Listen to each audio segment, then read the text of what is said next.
Minnesota MUFON, January 14th, 2023. What's up in Minnesota? 2022, the year in review. So this covers activity for cases that were submitted to Minnesota MUFON between January 1, 2022 and December 31st, 2022.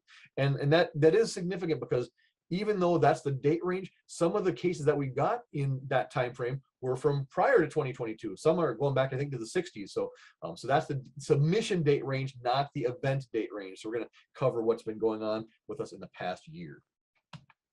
So our overview of 2022 cases.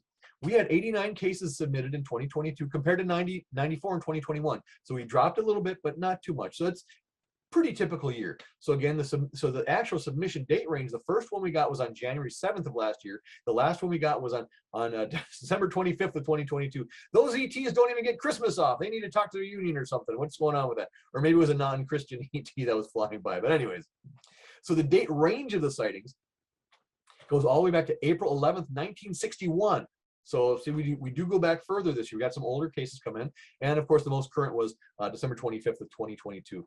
We had 8 cases of interest, and there were also 8 cases of interest in 2021. It's kind of coincidence that we had the same number. So, and cases of interest are cases that when they come into the system, MUFON glances at them and they kind of go, hey, this really might be something. So they mark it as a case of interest and want us to really look carefully at this because it might be something really big in that case. So all of our cases are important, but those ones are kind of called out as being potentially, UFOs or extraterrestrials. So our case overview. So our case summaries. So the shapes that were spotted in Minnesota or reported in Minnesota last year: 1 boomerang, 2 chevrons, 4 cigars, 15 circles, 2 cylinders, 1 diamond, 8 discs, 2 fireballs, 1 was not applicable, 7 others, 3 ovals, 7 spheres, 8 square rectangulars, 4 star legs, 2 teardrops, 4 tic tacs, 5 triangles, and 6 unknowns. So when I looked at the entire country, I'm not sure if country of the world, we'll see that later though. There was 1 dumbbell reported. I thought the dumbbell was in Minnesota, but no dumbbells in Minnesota. So that's I talked about Jacques Vallée earlier, so here's our Vallée classifications, which reminds me, I don't have my definitions right in front of me, so I'm gonna have to either grab them at some point, or are they right around here? Oh, I might have to wing it. So, but Vallée classifications, we saw 20 AN1s, so anomalies of the first kind. We had 0 anomalies of the second kind. We had 4 anomalies of the third kind, 5 anomalies of the fourth kind, and 0 anomalies of the fifth kind. When it comes to close encounters, we had 15 close encounters of the first kind, 1 close encounter of the second kind, 0 close encounters of the third kind, 3 close encounters of the fourth kind, 1 close encounter of the fifth kind. And as far as flybys, it's usually flybys. FB1s are the most common. We had actually 1 more anomaly than we had flybys. We had 19 flybys, FB1s, 1 FB2, 1 FB3, 0 FB4s, 0 FB5s. And as far as that's not AM, it should be MA. That's not, we didn't have 18 AMs, we had 18 MA ones. That's for maneuvers. So 0 MA2s, 0 MA3s, 1 AM4, and 0 maneuvers. I had another AM. Boy, I had 2 typos in there. I was working on this very early in the morning. I mean, that's why I put AM in there. So, and 0 maneuvers of the fifth kind. So, and I may have to grab my definitions here when we get to the cases, but I'm not sure where they are offhand. So qualifier. So what is a qualifier? Qualifier is a term that I coined for myself because when we had cases in the past, we would just get a case number. And at some point in the past few years, MUFON started attaching what I call qualifiers to the case. So the case would be a case number -A or -E, or it might be a combination of them. So these are things that refer to qualities of the case. So an A stands for an abduction. It's an abduction case. So an E stands for entity. There's an entity scene. U stands for UFO, so it's a UFO case. And EQ stands for experiencer research team or experiencer questionnaire. So that's what the EQ. And you can have just a single letter or you can have combinations. So we had 4 that were A and EQ, so they're abductions with an experiencer questionnaire. We had 2 which were E, A, and EQ. So that's 2 that had entities, abductions, and experiencer questionnaire. 2 EEQs, so entities with experiencer questionnaire. 72 U's. So, and that's the most common one, just a UFO, 72 U's. We had 1 U, A, and EQ, so UFO abduction, experiencer questionnaire. 2 UEs. So 2 with a UFO and an entity. We had 2 UEAQs, so 2 that had a UFO, an entity, abduction, and an experiencer questionnaire. We had 2 UE and EQs, so UFO, entity, and experiencer questionnaire, and 1 that was just a UEQ, so it was a UFO sighting, and they filled out an experiencer questionnaire. So that's what's happened in 2022. So our cases, so our end of the year status count, and actually I should have pulled this on January 1, but I didn't. I pulled it recently. But of the cases that we had, 1 still remains assigned.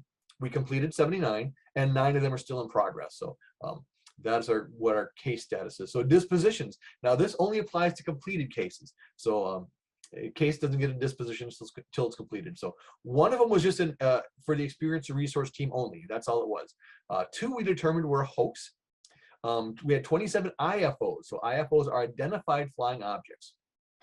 We had to list 10 as information only. So information only can be a number of different things. It can be the witness doesn't respond back to us, or the witness could be, or the person submitting the report might not have been the witness, but they're telling it on behalf of someone else. Or it could be, yeah, there's a third one. I'm blanking what the third was, but it's just, we're not able to determine anything from that. So 5 were insufficient data, and 30 were unknown. So that is a breakdown of what our dispositions were at the end of 2022. So our overview of 2022 cases, field investigators, so I've said this before, MUFON and Minnesota MUFON, we don't get anything done without the fantastic work of our field investigators. And I know every month I talk about our executive teams. I didn't even ask for a round of applause for board of directors, which I should have done. And I mentioned our field investigators, asked for a round of applause for them, but I never call them out. So at the year in review, we got to call out our field investigators. So get your little clapping hands ready, or click if you're on video. Need a big round of applause for one of our, well, she's not one of our newest field investigators anymore, but she's a hard-working one. She really gets in there. She figures it out. Give a big round of applause to Anna Scott. Anna does just a fantastic job. Next, we have Christopher Roth. I think he's one of our newer field investigators too. Give Christopher a big round of applause. George Medich. So George Medich, I got a star by his name because he's not actually a Minnesota MUFON member. He heads up the Experience and Resource Team, or the ERT. So a lot of times when the ERT cases come in, he gets on them initially as one of the investigators, and he remains on them sometimes. So he's showing up on our cases. He's not really one of our field investigators, but give a big hats off to George Medich anyway. So, and one of our newest field investigators and newest board of director, Jared Nelson. Give Jared a big round of applause. And look at Joel Henry. Joel Henry got a case for Joel Henry this year too. Give Joel a big round of applause. Joel's also been on our board of directors for quite a while. And our secretary, Kathy Blitzford's getting in there, getting her feet wet and getting dirty with it. So give Kathy a big round of applause. And Kenneth Jordan, got to give Kenneth Jordan a big round of applause. Thank you, Kenneth, for all the work you do. And Linda Folkerts-Maleka, one of our newest field investigators. And boy, she just jumps in there and she does a fantastic job. She just knocking them out of the park. Give Linda Folkerts-Maleka a big round of applause. Thank you, Linda, for the fantastic work that you're doing for us. And Mark Sampica. It wouldn't be a field investigator crew without Mark Sampica. Give Mark a big round of applause.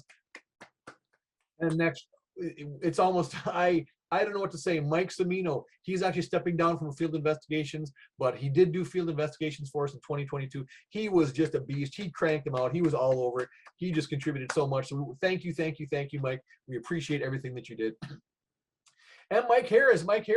Yes, got to thank Mike Harris for the work that he's done. Excuse me. Thank you, Mike, for your cases. And Peter Collins. Give Peter a big round of applause. Peter's been very reliable and always a big help for us too. And Preston Matke, he's another one who's been a long time Minnesota MUFON member, long time field investigator, and he knows his stuff. And, you know, if you want to sit down and read something for a couple days, just look at one of Preston's conclusions, because Preston covers it all. He's got it in there. Got to give Preston a big round of applause for all the work that he puts in and all that he contributes to us. Thank you, Preston. It's fantastic. And of course, another beast, a guy who just cranks through them, Stephen Hero. Thank you, Steve Hero. Thank you. Steve is great. He's always on the cases. Usually when he gets a case, it's one of the cases in What's Up in Minnesota. The first time I report on it, it's also closed. We don't usually have to wait for the next month for Steve's, because he's on them and he does a fantastic job for us. So, and look at me, I even did a case. Oh wow, I did a case. You can give me a big round of applause if you want to. So, and then look at this. Do we have enough Williams on this team or what? William Odden, give William Odden a big round of applause. He's a former police officer. Great to have William on board. He's also on our board of directors. We love working with Bill or William. And of course, William Andig. William Andig is one of our relatively newer field investigators. Does a fantastic job. So thank you. And of course, I've already introduced you to him. Mr. Bill McNeff, our chief investigator, boy, for his fantastic job as the field investigators do, chief investigator, he plays such a key role too. So, and Bill's just got so much experience and so much knowledge. Boy, he's a real treasure that we just love having on board.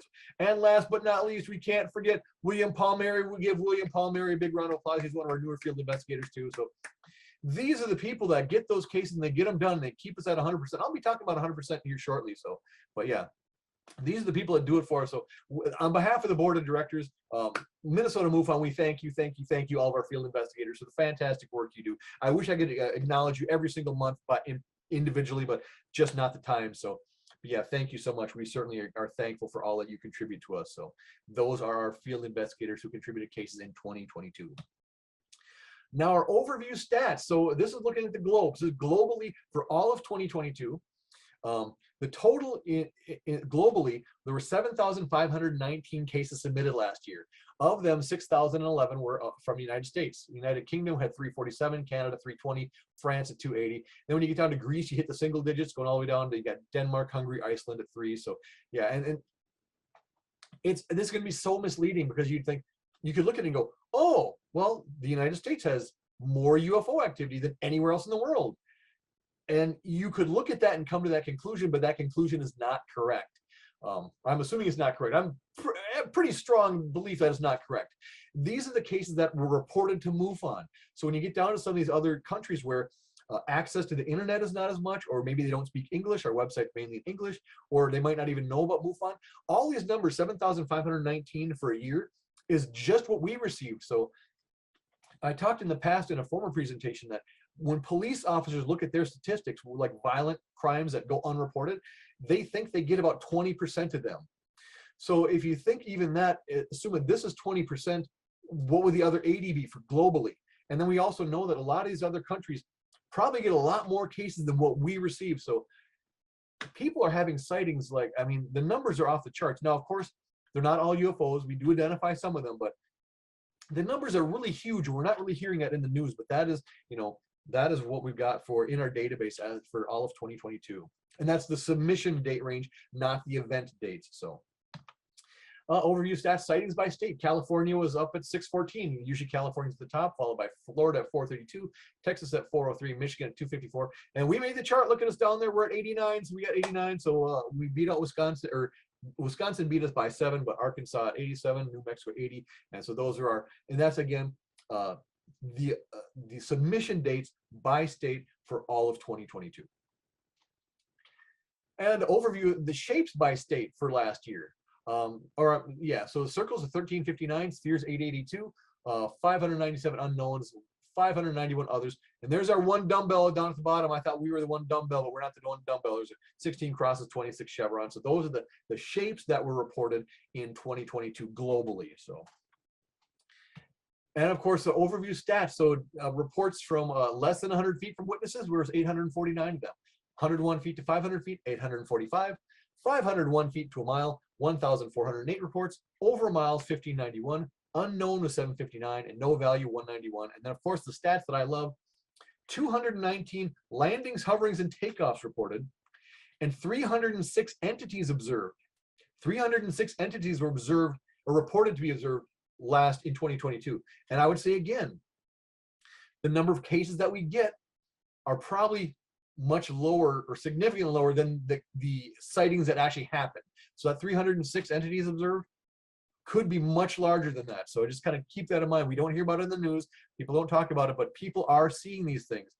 And, you know, when you see an entity, it's much harder to dismiss an entity as swamp gas or a weather inversion or, you know, an airplane or something, because it's an entity. So I love that stat. And I've never seen, whether I do it monthly or yearly, well, even monthly, I've never seen that stat be 0.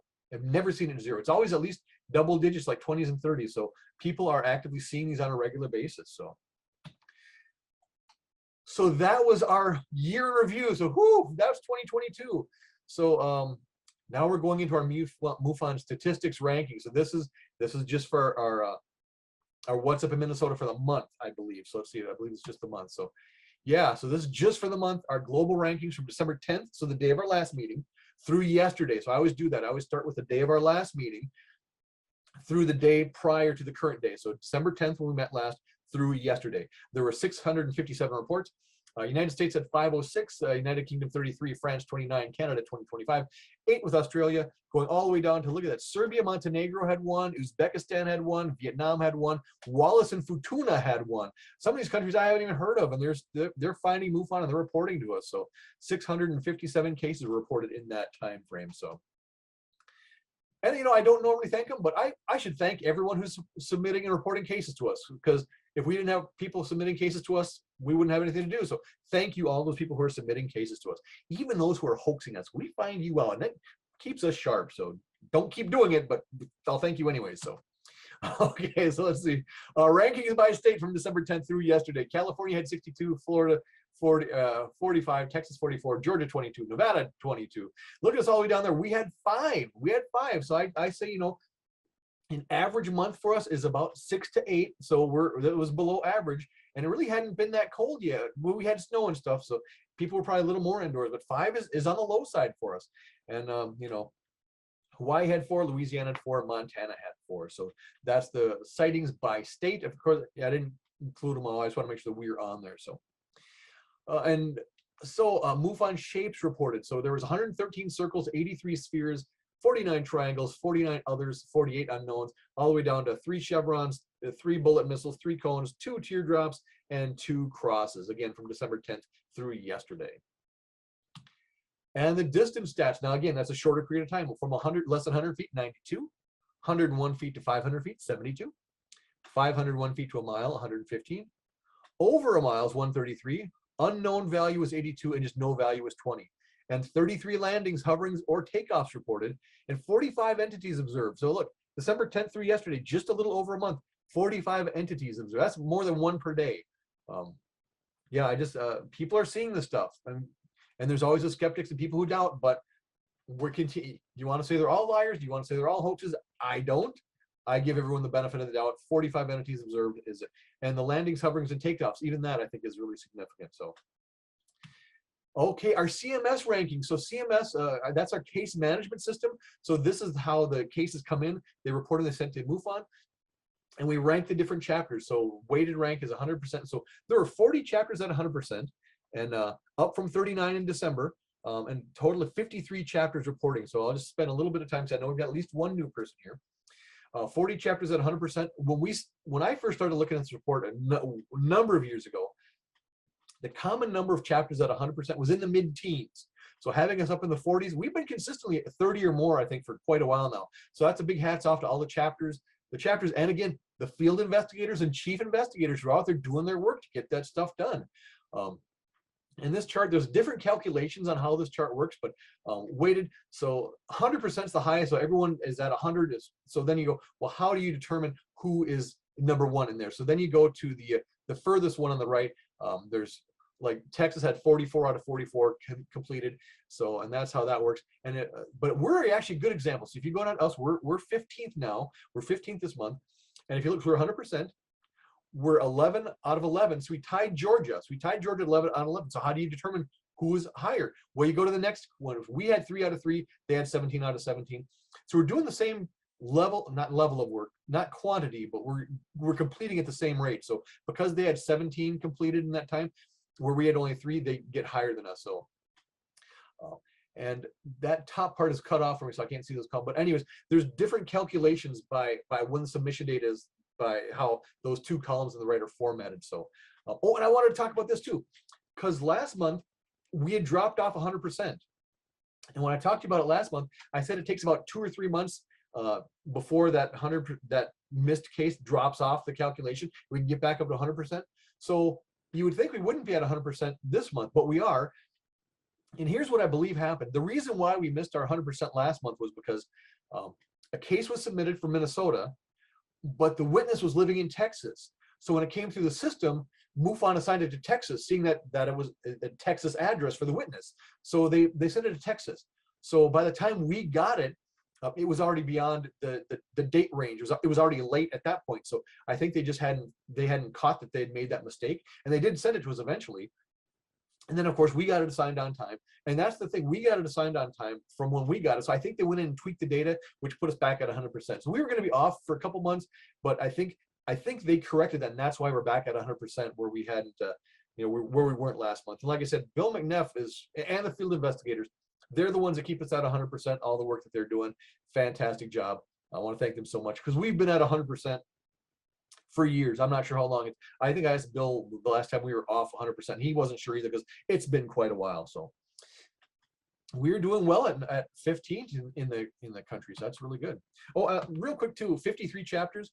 So how we get to 53 chapters is there's 50 states. California is listed twice. You'll see California is number 2 and number 7. So that gets us to 51. And then I believe DC is listed separately, so that gets us to 52. And then I think the global is 53, so that's how that comes. And Puerto Rico is also a separate one too. So sometimes so the number jumps a little bit too. If there's nothing in DC, they may have dropped off. So, but yeah, Puerto Rico, DC, and international. So that's how we're a little bit more than 50 sometimes. So I finally got this completed because we've now got a final numbers for 2022, 7519. So this is why I've been showing you this, not every month, but I think it's important to look at. If you look at 2010 through 2015, we had the steady increase of sightings going up, up, up every year. And then finally we peaked at 2015 and we dropped. I mean, dropped hard. It was a hard drop, but from 2016 to present, we've been pretty close to steady. So we don't really know why we had this increase going up like that and that sudden drop and then steady from here. So I just wanted to show you, because I've shown it to you a couple times in 2022. I wanted to show you what the final numbers were and what the chart looked like. What I'll probably do is I'll probably keep this going in my year in review every time, so you'll see where we are next year. If there's a drastic change, like we get to like May or June and the numbers are already higher than 2022 or extremely low, I might show it a couple times during the year. But yeah, we're not really sure, and MUFON's really not sure why we had that big increase and that sudden drop, but it's kind of steadied out. So I thought you'd be interested in seeing that since we looked at it a couple times in 2022. Okay, and our January Skywatch. So you can get this in your MUFON journals. If you're a MUFON member, you can get this in your journal. But in January, the 3rd through the 4th is a quadrantid meteor shower. So that's already gone by. It was the best viewings after midnight. January 6th, our full moon. It was a UTC. In the Native American tradition, it was known as the Wolf Moon. Coming up on the 19th, we've got the Ursa Minorid meteor shower, visible after midnight. Not a big shower, about 3 to 5 per hour. So, and then on the 21st of this month, we've got our new moon. And then on January 24th, Mercury's at its highest point in the morning sky. If you want to get a good look at Mercury, January 24th, assuming we're no clouds in Minnesota, we always have clouds in the winter, but you could get lucky if you want to get a look at Mercury.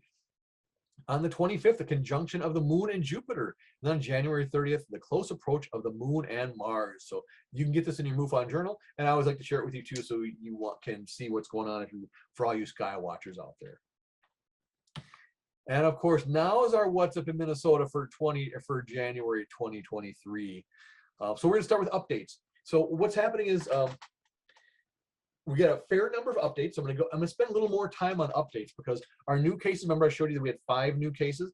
Of the 5 new cases, 3 of them are ERT cases. And I've talked about this before. I don't show you the ERT cases. I'm not allowed to show you the ERT cases. So for the new cases, I'm only going to show you 2. They're good cases, but it's only 2. So I'm going to spend a little more time on the updates. And there was one case that when it came through and I showed it to you initially, some of the data, like the short description and the long description, were missing.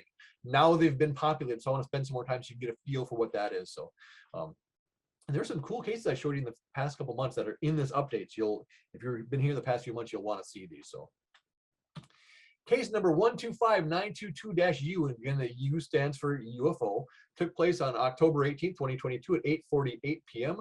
Shape was unknown. Valet classification to FB1, and that's really just an FB1 flyby-one. They just see a UFO flying by. This happened in Hibbing. Green orb-like thing flying directly over me, no sound, but I got a video. Green orb thing appeared over me approximately 500 feet, was swooping east, no sound. I got my phone out to take a video, captured 27 seconds of footage while this thing continued to move east and go down beneath the tree line located half a mile from the location I took the video. Got in my car and went to investigate, but found nothing. So when I showed it to you the last time, William Palmieri was working on it. It was in progress. And I don't know if we were able to access the video. So no, I wasn't able to access the video. We close this one as an unknown other. So William says, after looking into the case, He believes that the cell phone footage is not hoaxed and is in fact genuine. He doesn't believe it's extraterrestrial in origin, however. He believes it to be paranormal, unexplained in nature. Orbs can be caused by a myriad of things. When looking at the video, the two orbs appear genuine and move in a way that is not fake. I've had a couple of cases now where the orbs or lights were very obviously hoaxed, and this video he believes to be genuine. After doing some research and looking at authentic video of orbs captured on camera, the cell phone footage provided by the witness appears to be similar to other reports of paranormal unexplained orb activity. While natural causes for the phenomenon cannot be ruled out completely, I think that what is seen is unexplained and there is no ready explanation for the orb phenomenon captured. So sounds like you did a great job. So thank you very much, William, for your work on that. Okay, let's go on to case number 125991-U. Took place on May 31st, 2022 at 8 p.m. A square rectangular shape was seen. Valley classification AN1, so that's just an anomaly, so there's nothing physical left behind. Took place in St. Paul. Object just hovered, no sound at all. Keeps coming back. See attached. And this William Palmieri was looking at this one too. I think this is, I'll show you the video again because I'm not sure what time we're looking at, but we're going to do the video anyway. So William Palmieri was looking, because people were really interested in the video last time, so was working on it. So yes, here's the video. And I think our audience in New Brighton was correct, and William comes to a similar conclusion. Let's see. So let's watch the video again. A bored cube. Is it a bored cube?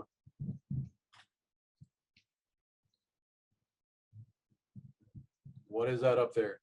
And you're going to notice a couple. What is it in the sky?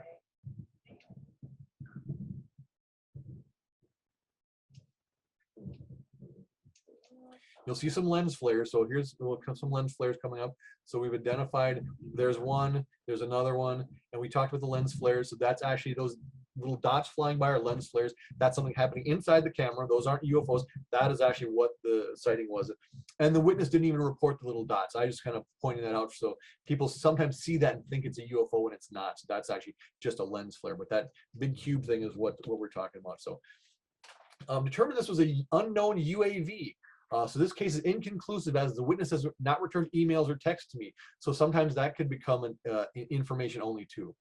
I did learn in the first few days of the investigation of the existence of a second witness who allegedly has had multiple experiences with the object seen by witness 1, the primary witness. All I found out was first name of witness 2 and her phone number. Contact was initiated, but I never received a response from the second witness. I studied the cell phone footage taken by the primary witness, and I can safely conclude that what was seen was a reflection of the top of a building onto the clouds above. So you've got a square building and there's lights all around it. So it's kind of the lights going up, but the building's kind of creating shadows, what he's saying. But I'm open to different conclusions when I'm able to investigate the area where the sighting occurred. The supposed UFO was seen in downtown St. Paul on a cloudy night. Multiple skyscrapers, apartment buildings, etc. are in the area. When studying the footage, the UFO has a perfectly square shape to it, much like the tops of the lighted buildings that you'll find in any downtown area of any large city. I was told by the primary witness that her neighbor, witness 2, would have something similar to a sixth sense before experiencing a sighting of the supposed UFO. I have waited for a response in the hopes of making a site visit after witness 2 had one of her alleged premonitions before a sighting of the phenomenon, but I have not yet received a reply to my inquiries. I plan on making contact again in the spring of 2023 to see if I can make a site visit with witness 1 and her neighbor, witness 2. I'll be leaving this case open-ended, so to speak, with the case disposition of unknown UAV until the spring, when hopefully I can make a site visit and see whether or not the sighting is genuine or the sighting can be replicated given the right weather conditions. So that was kind of what the people at the meeting thought, and I agree with it. Makes total sense. And I've talked about this before, so I think this is a perfect example of this. Even when cases are completed, we never really look at them as closed. So here's when he's completed the case, but he's open to doing more investigation, going on site, seeing if he can make a better determination, because it would, you know, if it is a building and the light's coming up from the building, creating a shadow in the clouds, that would be an IFO, man-made object, identified flying object, man-made object. So this wouldn't even be flying, but it'd be a man-made object that would be doing that. So I want to thank you for your work on that. Very good job, a nice write-up on that. Case number 126602-U took place on November 7th, 2022 at 6 p.m. A triangle was seen, valet classification AN1, so anomaly of the first kind. Location was in Coon Rapids. Their short description was solid triangle hovering. I witnessed a solid triangle-shaped craft with red and blue lights. It was hovering over the neighborhood southwest of Foley Boulevard, 99th Avenue. appeared to be a few hundred feet above the ground. It was just hovering. I was driving at the time and tried to turn around and enter the neighborhood to get a better look. But by the time I turned around, it had disappeared. It caught my eye due to the lights and its elevation. There's a small airport nearby in Blaine, so it's not uncommon to see small aircraft in the area. However, this wasn't moving at all. It was just hovering there and had a very distinct, dark, perfect triangular shape. So, and notice he says he was driving, so he was moving, but the object wasn't moving. So think about when you've been driving in a car and looked at an airplane, does it always look like it's moving? So kind of keep that in mind. So Bill was investigating this one. Let's see what Bill determined. So Bill determined completed IFO man-made object. A witness was driving on the road when she noticed lights through the trees. She came to the opening, saw a triangle-shaped craft, dark in color, about 200 feet off the ground.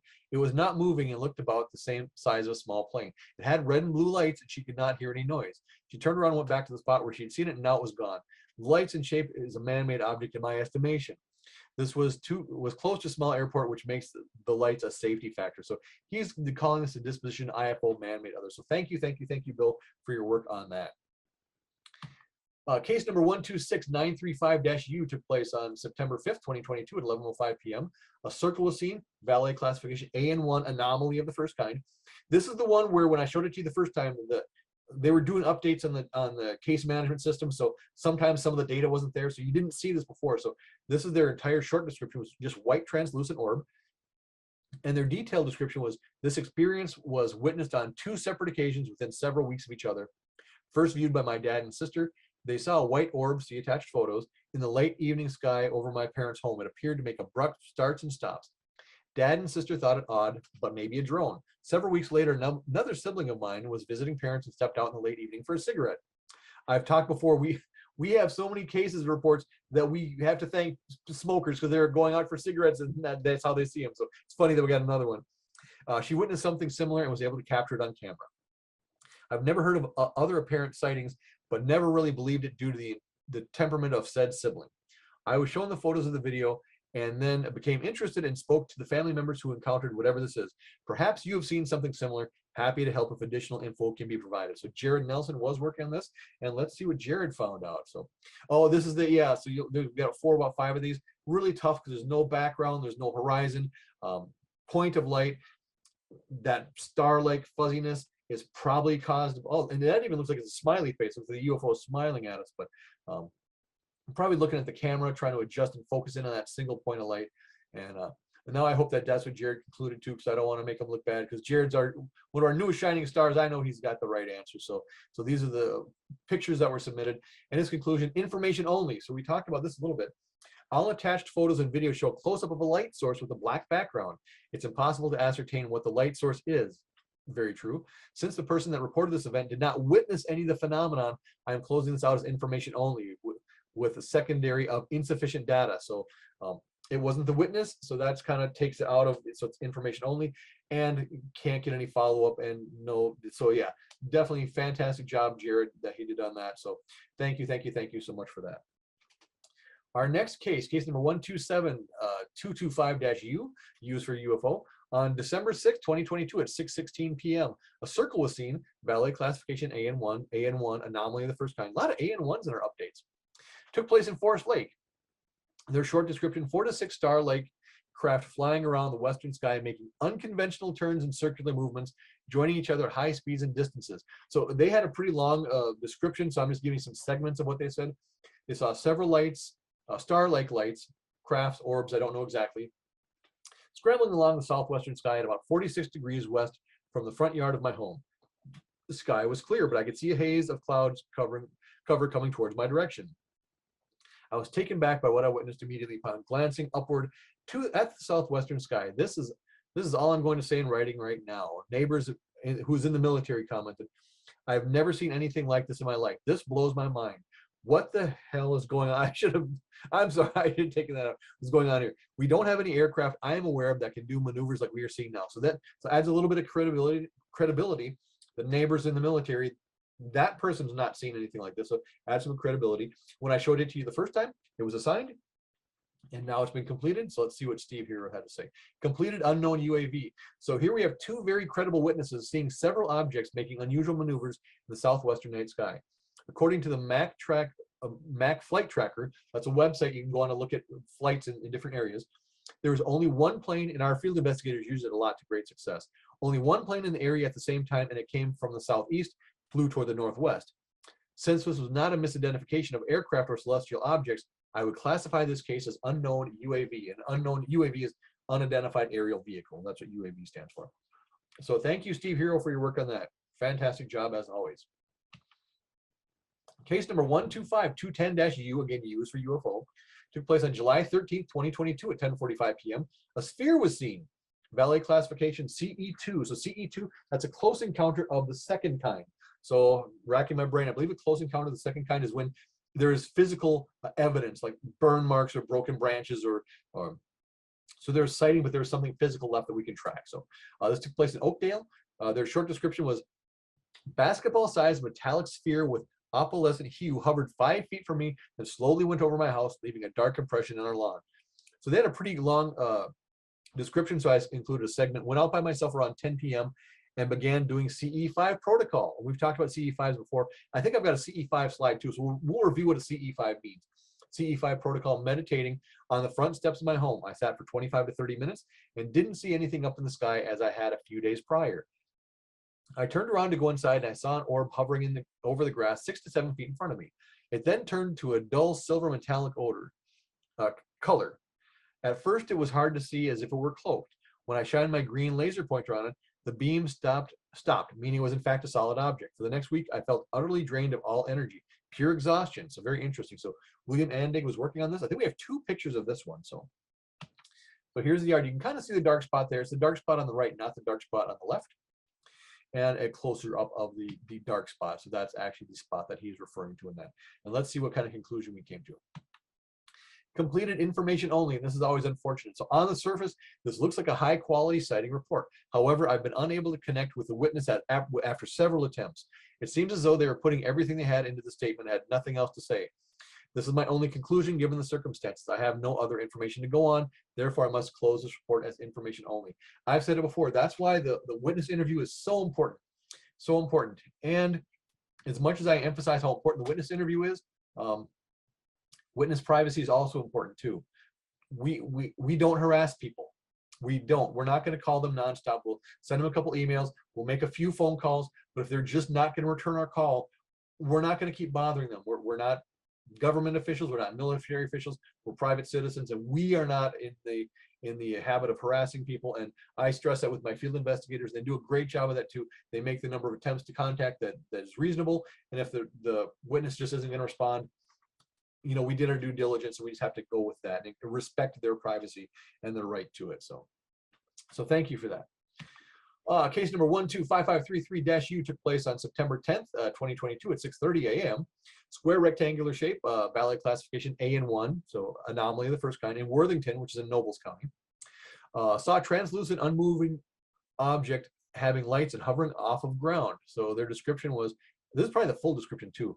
A witness was driving from Minneapolis to Denver with wife. Observed object about 10 minutes. It was just a segment. Here's a segment of what they said. I estimate the size of the object to be about 200 to 300 feet in height and 1,000 feet or greater in width, so a big thing, and trapezoid in shape, and hovering in a stationary position 1,000 feet or higher off of the ground.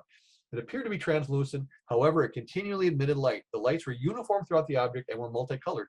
So remember how I said Anna Scott just did really detailed stuff, and we put her on this case, and she the cool thing is the witness submitted a recreation or a mock-up of what they saw, and I've got the mock-up here. So this is what the witness submitted. So you can kind of see it's got that kind of trapezoidal shape, got the lights in there, translucent. So we sicked this one.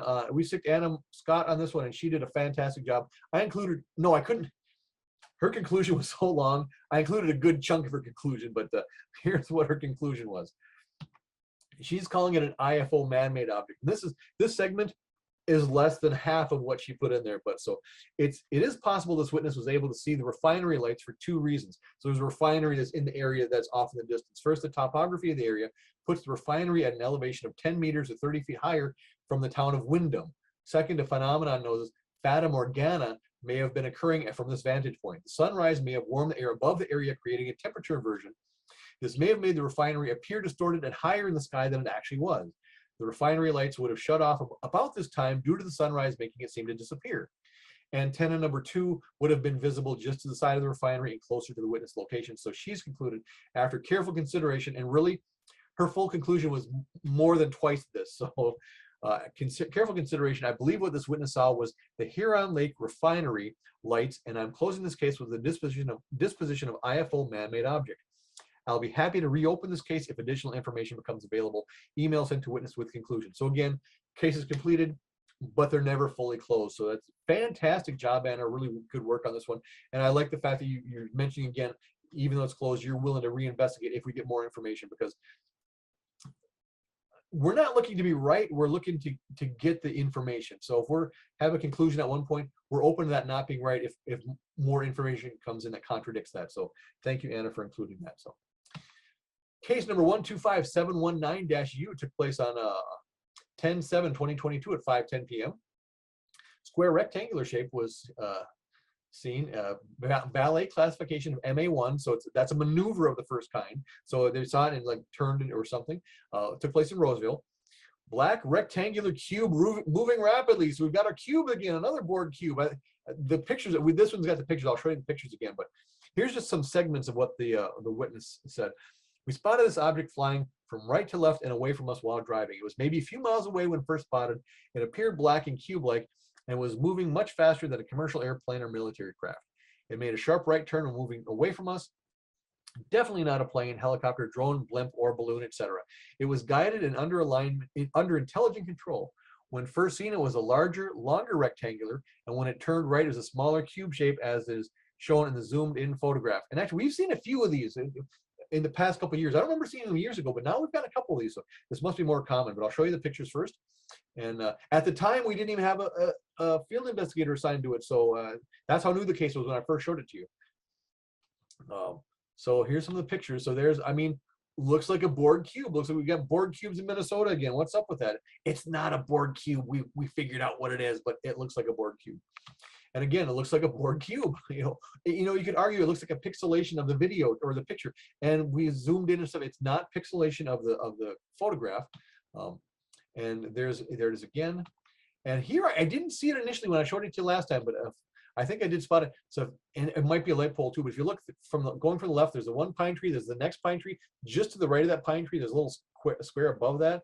It could be that because the clouds kind of line up in the same, but it also looks like there's a light pole there too. So I'm not certain where it is in this picture. So, and then I think we've got one more of it.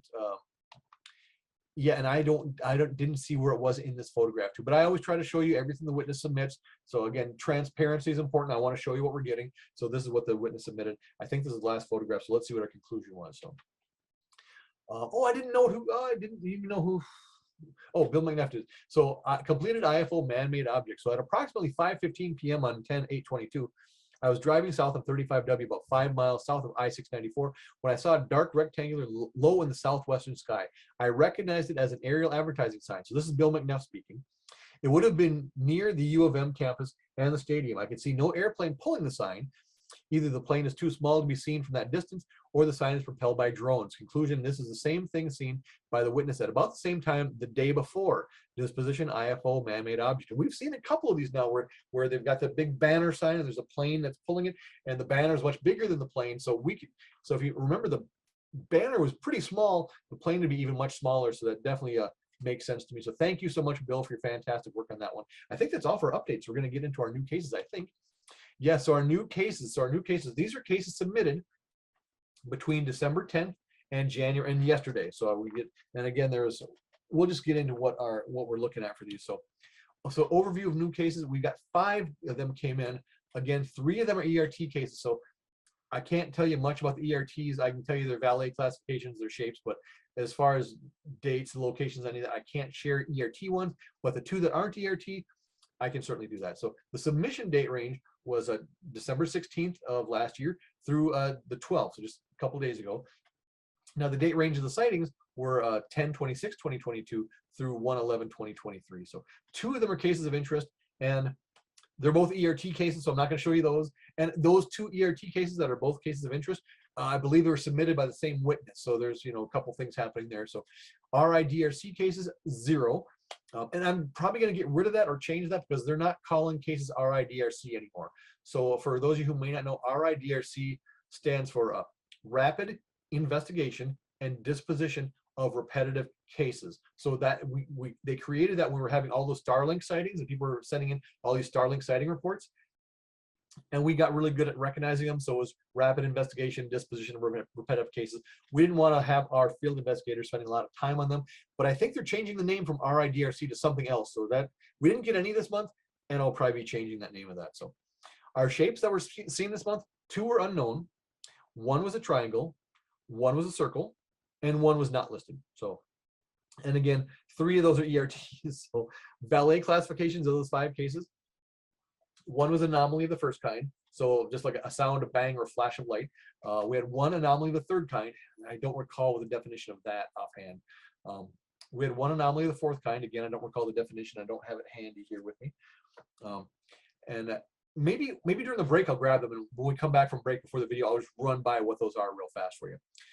We had 1 FB1, so flyby. So we literally just they see something flying by, and 1 FB2. I forget how the differentiates, but I'll during the break I'll grab my definitions. I'll show them to you. So let's get into these cases. There's only 2 of them, so we're getting close to the break. So here's our ERT thing. I talked about ERT. So here's ERT defined. So it's a MUFON's Experiencer Resource Team. It's a group of MUFON members who assist and support people who have had encounters with non-human entities.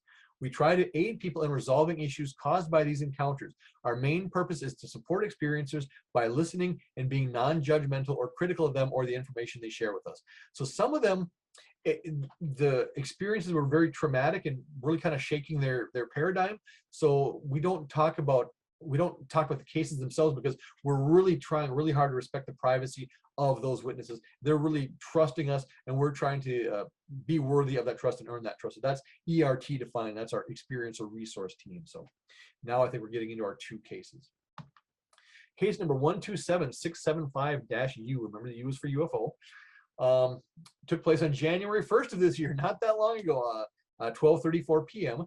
The shape was unknown. Classification FB1. So they just saw it flying by in Egan. Short description: something falling from the sky.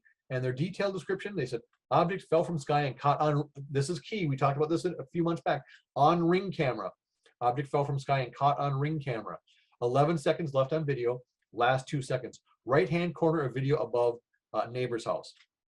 So Bill McNeff worked on this and completed it, and we'll talk about, we'll show you the 2 pictures. So I got the 2 pictures, and then we'll talk a little bit about, I'll let Bill's conclusion, and maybe I'll comment a little bit more.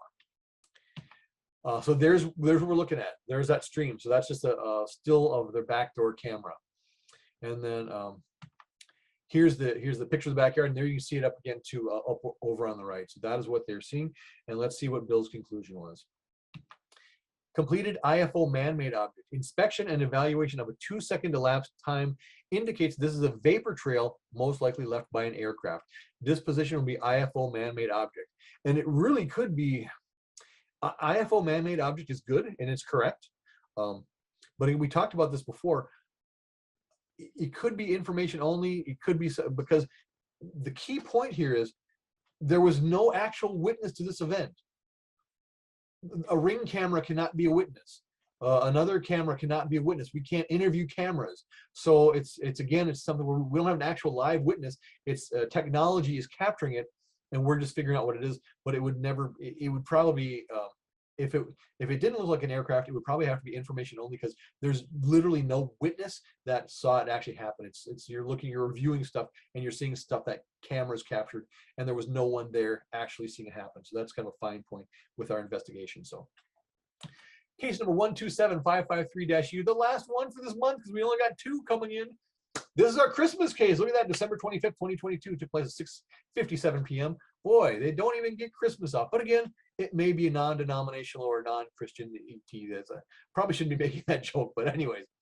Shape was a circle. Valet classification was AN1, anomaly of the first kind, like a flash or a bang or something. Took place in Eden Prairie. The short description: strange non-blinking orange light that changed directions. Sounds interesting. So the detailed description was, I saw an orangish colored circle in the sky. It was round and solid orange color. It changed directions and stayed stationary. I took 3 short videos with my phone. We have airplanes that fly over all the time. So the person's probably very familiar with what aircraft looks like in the area. 99% of times when they do fly over, when it's snowing, you only hear them, not see them. I did hear a big jet off in the distance. I know by the sound it was far off, as we have airplanes flying overhead every day. This was silent and not blinking in a solid orange circle. It moved away, and I've never seen an airplane or helicopter do. In a way, I've never seen an airplane or helicopter do. Over a 2-minute time span, it got smaller and eventually faded out of existence. I'm very baffled on what it was that I saw. And she says she's got some, I don't think we got videos on, I don't even think we have pictures on this one. But it was assigned to one of our newer field investigators, Linda Folkerts-Maleka, and she will get on this. It's in progress right now, so she's working on it. When this is completed, we'll revisit this one again in our updates, and I'll tell you what Linda found out. But very interesting. So interesting things here. And so it must be below the cloud cover, because she's saying she could see it and she could hear the plane, but couldn't see the plane because of clouds. So we could get a ceiling on that date and tell, if the ceiling is this high, we know it must have been below this height. So so a few interesting things there. And the witness has a lot of experience with planes in the sky because of her location, and very common seeing it. So a few interesting things about that. And that's what's up in Minnesota for January 2023, everybody. So that is the end of what's up in Minnesota. So I'm going to stop sharing. So yay, we're back.